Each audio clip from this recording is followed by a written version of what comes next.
Hello, I'm Jenn Vega. I am a chef and food writer.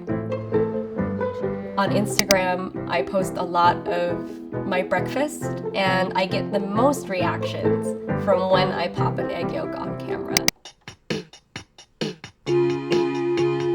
I've had many careers since moving to New York City 12 years ago.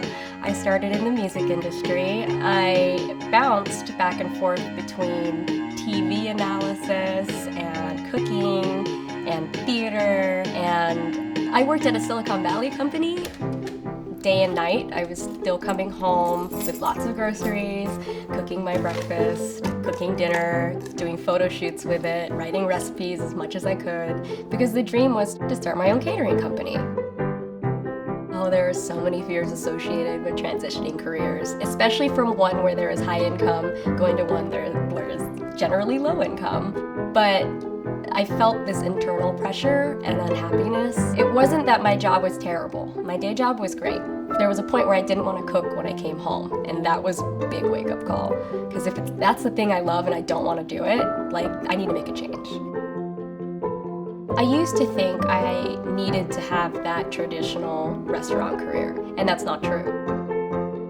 I learned by doing, so I found a job off of Craigslist at a tiny wine bar in Red Hook. They also happened to cater weddings, and that's sort of where I discovered how my life was going to be after that.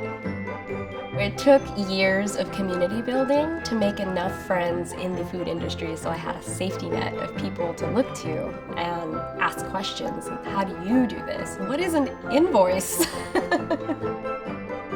Now, I'm able to shape my own career into something that combines all of my passions. That includes music and writing and making gifts and videos.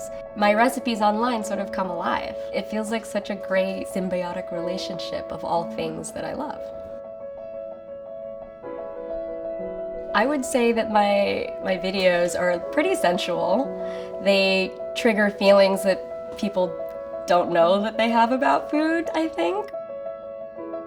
That's sort of my goal. It's to make cooking seem easier, that you can do it, it's accessible. And looking in a cookbook, you sort of get intimidated sometimes by the gorgeous pictures, and my dish doesn't look anything like that. And I'm here to say, it's fine. If you can eat it and it feeds you and you feel good, then great.